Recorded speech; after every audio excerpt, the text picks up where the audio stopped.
মা শীতলা মায়ের দুপাশে যারা রয়েছেন, একজন হলো জরাছর মায়ের সন্তান, আর একজন হলো রক্তাবতী মায়ের কন্যা, আর ওনার স্বামীর নাম হলো ঘণ্টাকর্ণ।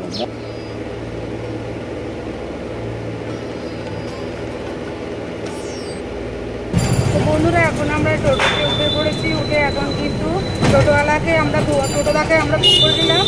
বললো উনি 4-5টা ঠাকুর দেখাবে, শীতলা মা দেখাবে। তো 150 টাকা নেবে বলছে। তো তোমরা একটু বার্গেনিং করে নিয়ে যাই হোক, এখন সঙ্গে থাকো। প্রথমে তোমাদের পরপর 4টে ঠাকুর দর্শন করাবো। একটা হচ্ছে খুরুট পঞ্চাননতলা, তারপরে মিলনী সংঘ, তো আরও ঠাকুর রয়েছে, সেগুলো তোমাদের সঙ্গে আমি ভিডিও দেখবো, তোমাদের শেয়ার করবো। তো সঙ্গে থাকো, চলো দেখা যায় জয় মা শীতলা মায়ের মূর্তি এবং মন্দির। বন্ধুরা, এখন আমরা অটো থেকে নেমে পড়েছি। এবার তোমাদের আমরা পর বিশাল বড় বড় শীতলা মায়ের পুজো দেখাবো। হ্যালো গাইস, আমি Kanika Koyal, welcome back to my channel Kanika Koyal vlogs. বন্ধুরা, আজকে আমি চলে এসেছি হাওড়া শিবপুরে। তোমার এখানে মানে দোল পূর্ণিমার পরে কিন্তু অষ্টম তিথিতে কিন্তু এই শীতলা মায়ের পুজো কিন্তু হয়। তো আমরা চলে এসেছি, মানে 2রা এপ্রিল এখানে পুজো শুরু হয়েছে। তো এই পুজো কিন্তু 2রা এপ্রিল থেকে শুরু হয়েছে, 13 দিন কিন্তু এই পুজো এখানে চলবে। এইটা কিন্তু 78তম বর্ষ। এইটা হচ্ছে তোমার খুরুট পঞ্চাননতলা, খুরুট পঞ্চাননতলা আদি হচ্ছে পঞ্চানন মন্দির। তার সামনেই কিন্তু মায়ের আলাদা করে মার প্যান্ডেল স্থাপিত করে পুজো দেওয়া হয়। এখানে কিন্তু পুজো তোমার 78তম বর্ষে পদার্পণ করলো মা শীতলা মায়ের পুজো। তার 2রা এপ্রিল শুরু হয়েছে, এটা কিন্তু 13 দিন পর্যন্ত চলবে। অর্থাৎ এই রোববার আসছে, তার পরের রোববার কিন্তু মাকে ভাসান দেওয়া হবে। তো যারা এখনো দেখোনি এই পুজো, তারা কিন্তু এখানে চলে আসতে পারো, দর্শন করতে পারো মাকে এসে। এখানে আমি তোমাদের সব মন্দিরগুলো দেখাবো। এখানে কিন্তু শুধু শীতলা মায়ের পুজো হয় না, এখানে বাবা পঞ্চানন মন্দির রয়েছে, বাবা পঞ্চাননের পুজো হয়, ভোলে বাবার পুজো হয়, এবং বজরংবলীর পুজো হয়। এবং যে পুকুরে এই পঞ্চানন বাবাকে পাওয়া গেছে, সেই পুকুরটার নাম হচ্ছে সাত পুকুর। সেই 7 পুকুর মানে 7টা কুয়ো আছে, সেই 7 পুকুর তোমাদের দর্শন করাবো। চলো এখন সঙ্গে থাকো, দেখতে থাকো এই খুরুট পঞ্চাননতলা মন্দিরের পুজো। আর আমাদের গাইড হচ্ছে এই কচি ভাইগুলো, কচি বাচ্চাগুলো। এরা কিন্তু এখানকার বাসিন্দা এবং ওখানকার মাসিমা রয়েছে, তাদের থেকেও জেনে নেবো, আর এই দিক থেকেও জেনে নেবো এই মন্দিরের সমস্ত জায়গায় ঘটনাগুলো। তো সঙ্গে থাকো, আশা করছি তোমাদের ভিডিওটা ভালো লাগবে। এটা হচ্ছে খুরুট পঞ্চাননতলা বারোয়ারি পূজা। এখানে কিন্তু পূজারম্ভ হয়েছিল 2রা এপ্রিল, মানে 19শে চৈত্র মঙ্গলবার কিন্তু পুজো শুরু হয়েছিল। আর এটা কিন্তু রোববার পর্যন্ত, এই পুজো রোববার পর্যন্ত থাকবে। তো দেখতে পাচ্ছ 78তম বর্ষ, মানে এই বছর 78তম বর্ষে পদার্পণ করলো এই শীতলা মায়ের পুজো। তো বন্ধুরা, চলো এবার তোমাদের খুরুট পঞ্চাননতলা যে শীতলা পুজো হয় সেই প্রতিমাকে কাছ থেকে দর্শন করাই।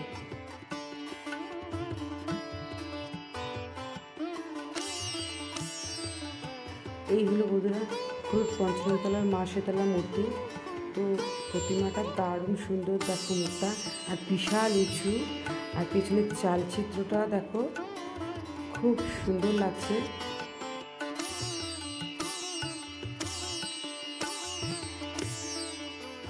এই যে মা রয়েছে দেখতে পাচ্ছ, এই মায়ের মন্দিরের ঠিক পাশে দেখো এখানে একটা স্টেজ মতন করা আছে, আর ঠিক এই পাশ থেকে কিন্তু বাবার মন্দির শেয়ার করবো, সঙ্গে থাকো।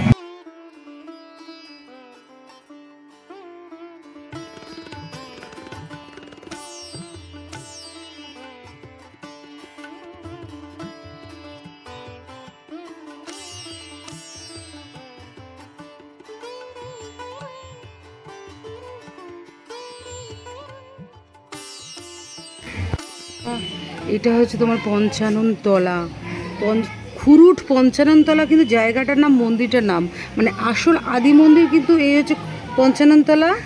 আর তার পাশেই কিন্তু সামনেই তোমাদের দেখালাম, ওটা কিন্তু শীতলা মায়ের পুজো হচ্ছে, যেটা 78তম বর্ষে পদার্পণ করেছে। তো চলো এখন তোমাদের বাবা পঞ্চাননকে দর্শন করাই। এই যে হচ্ছে বাবা পঞ্চানন, এটা কিন্তু বহু পুরাতন বাবা পঞ্চানন ঠাকুর। এখানে কিন্তু আদি পুজো পঞ্চানন পুজোই হয়। এই ঠিক মন্দিরের কিন্তু সামনেই ফ্রন্টে একদম কিন্তু মা শীতলা মায়ের পুজো হয়। আর এখানে কিন্তু ধূপকাঠি, মোমবাতি, প্রদীপ দেওয়া হয়। তো চলো কাছ থেকে তোমাদের মন্দিরটা দর্শন করাই।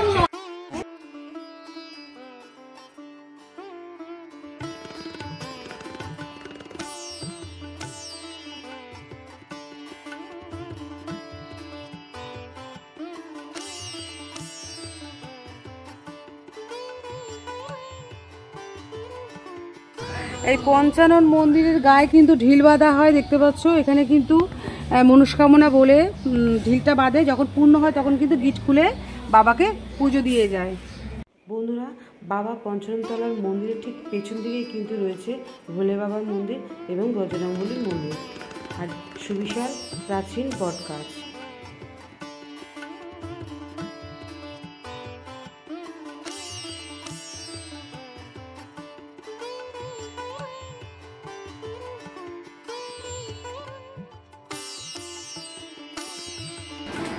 এটা বহু প্রাচীনতম বটগাছ। সেই বটগাছের পাশে দেখো শিব ঠাকুর, আর পাশে রয়েছে ভোলে বাবার মন্দির, আর তার এই পাশেই কিন্তু রয়েছে বজরংবলীর মন্দির। দেখো পাথরের।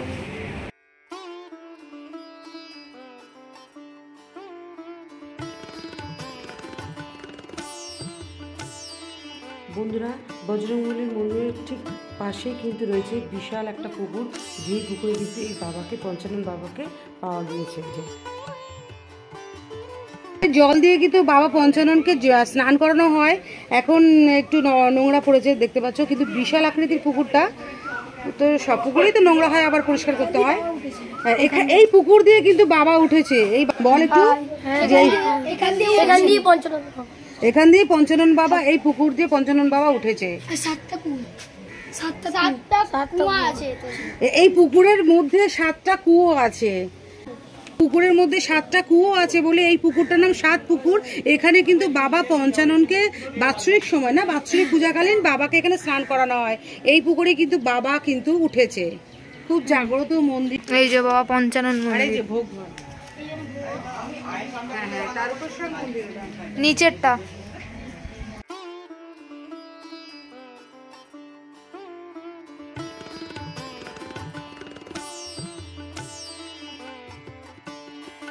বন্ধ আছে ভোগ ঘর। তো এখানে কিন্তু শীতলা মায়ের ভোগও রন্ধন করা হয়, রান্না করা হয়। এখানে কিন্তু বাবা পঞ্চাননেরও ভোগ রান্না করা হয়।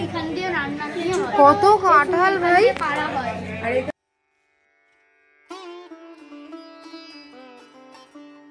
বন্ধুরা, এই জায়গাটায় কিন্তু দুর্গাপুজো হয়। তো প্রত্যেক বছর আমাদের যে দুর্গাপুজো হয়, ষষ্ঠী, সপ্তমী, অষ্টমী, নবমী, দশমী, এখানে কিন্তু। নাম কি? আমার নাম রূপচা দাদু। আমার নাম দীপ সাউ, আয়ুষ সাউ, হিয়ন দে। বাহ, তোর সব পড়াশোনা করিস তো? হ্যাঁ। ঠিক আছে, বাই বাই। এবার আমরা চলে এসেছি হাওড়া মিলনী সংঘের শীতলা মায়ের পুজো দেখতে। মিলনী সংঘের প্রতিমা শীতলা মা। তো দেখো মানে এত মিষ্টি মুখটা আর বিশাল হাইট। তো মায়ের হাতে দেখো কী কী রয়েছে। মায়ের হাতে 2টো হাত রয়েছে, একটা হাতে ঝাড়ু রয়েছে আর একটা হাতে কলসি রয়েছে। আর মায়ের কিন্তু বাহন কিন্তু গাধার উপরে কিন্তু মা বসে রয়েছে। আর তার 2 পাশে রয়েছে একটা ছেলে আর মেয়ে পাশে রয়েছে। আর এই মা শীতলার হাতে কেন ঝাঁটা থাকে এবং কলসি থাকে এবং মায়ের এই ইতিহাসটা আমি তোমাদেরকে পরে শেয়ার করব। এখন তোমরা প্রতিমা দর্শন করো, পরে তোমাদের সঙ্গে ভিডিওটা আমি শেয়ার করছি। আর এটা কিন্তু 78তম বর্ষ পুজো।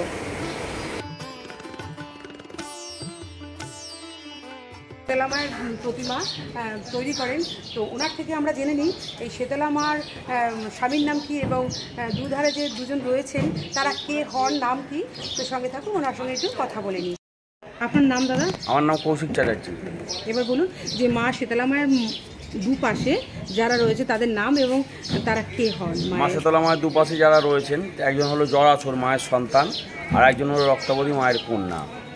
আর ওনার স্বামীর নাম হলো ঘণ্টাকর্ণ, মহাঋষি মহামুনি ঘণ্টাকর্ণ স্বামী। আর হাতে ঝাড়ু কলসি থাকে কেন? হাতে ঝাঁটা আর কলসি থাকার কারণ হচ্ছে মায়ের মাথায় থাকে কুলোতে থাকে 64 ব্যাধি বসন্ত, আর হাতে থাকে 64টা কাঠি, ওরা হলো ব্যাধি বসন্ত 6 মাস জন্য। আর বাম পক্ষে থাকে কলসি, মানে ওরা মায়ের শান্তির বাড়ি সৃজন করে।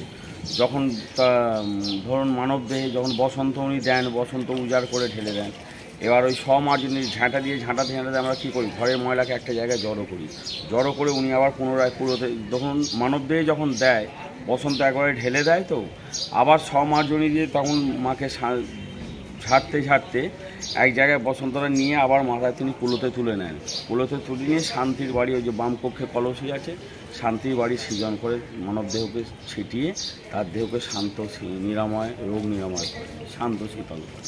এখানকার পুজো, এই যে হাওড়া এই যে দুর্গা পুজোর মতন আমাদের এখানে দেখতে পাচ্ছি খুব বড় করে পুজো হয় মায়ের, এটা কবে শুরু হয়, কতদিন থাকে, কবে ভাসান যায়? আমাদের পুজো শীতল অষ্টমীতে। এবারে ঠাকুর আমাদের 12 দিন থাকবে, 14 দিনের মাথায় পয়লা বৈশাখের দিনে যাবে। প্রত্যেক বছরই তাই হয়? হ্যাঁ, 14 দিন আমাদের 14 দিন না, 11-12 দিন থাকে। 78তম বর্ষ না এটা? আচ্ছা, থ্যাংক ইউ দাদা, থ্যাংক ইউ। বন্ধুরা, এখন আমরা চলে এসেছি মধ্য হাওড়া শক্তি সংঘ ক্লাবে শীতলা মা দর্শন করতে।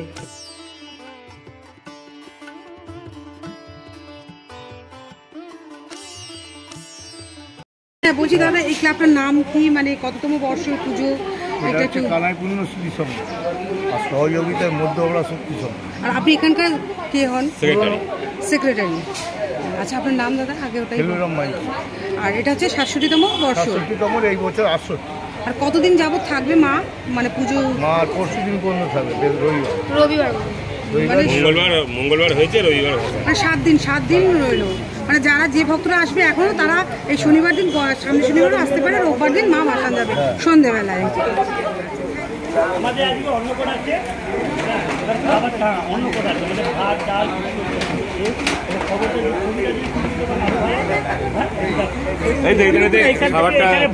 ভোগ আছে। এবার এইখান থেকে খাবারটা ওইখানে আছে।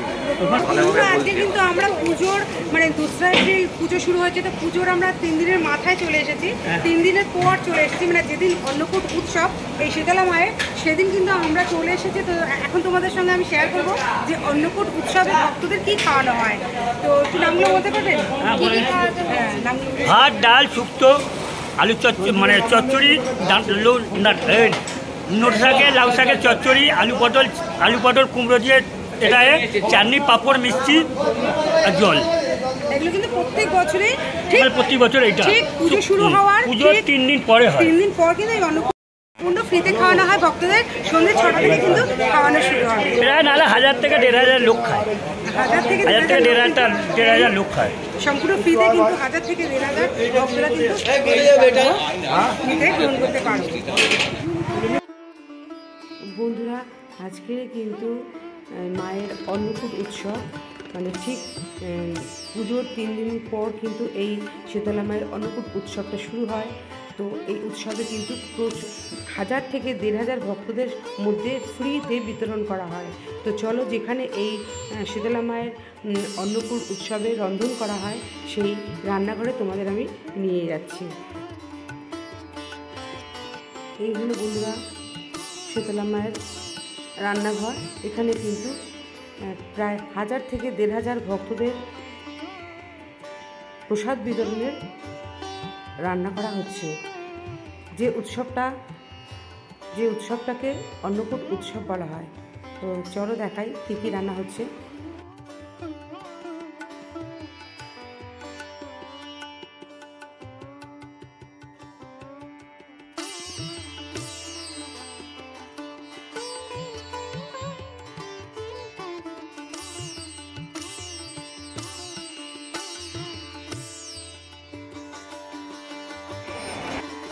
অন্নকূট উৎসব শুরু হবে, তার আগে কিন্তু দেখো কত ভক্তের আগমন হচ্ছে। এখনো কিন্তু 1000 থেকে 1500 লোক আসে।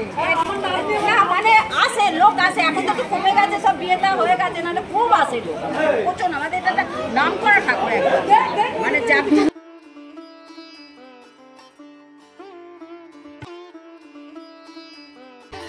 বন্ধুরা, শ্রীপুর মুখার্জি বাগান শীতলা পুজো দেখতে চলে এসেছি, যেটা 61তম বর্ষে পদার্পণ করেছে। চলো, এই মন্দিরটাকে ভীষণ সুন্দর লাগছে, আমার ভীষণ ভালো লাগছে। সব মন্দিরই ভালো হয়েছে, কিন্তু এটা একদম স্থাপিত মন্দির, মানে এটা কোনোদিন ভাসান যায় না। সব ঠাকুর কিন্তু যেগুলো দেখালাম এর আগে, সব মাটির ঠাকুর ছিল, তো ভাসান চলে যাবে 11 দিন 10 দিন পর। কিন্তু এই মা কোনোদিনই ভাসান যায় না। এই মায়ের এখানে কিন্তু নিত্য শীতলা পুজো হয়। তো যারা নিত্য পুজো করতে চাও, রোজ মাকে পুজো দিতে চাও, তাহলে কিন্তু এই মন্দিরে তোমরা আসতে পারো।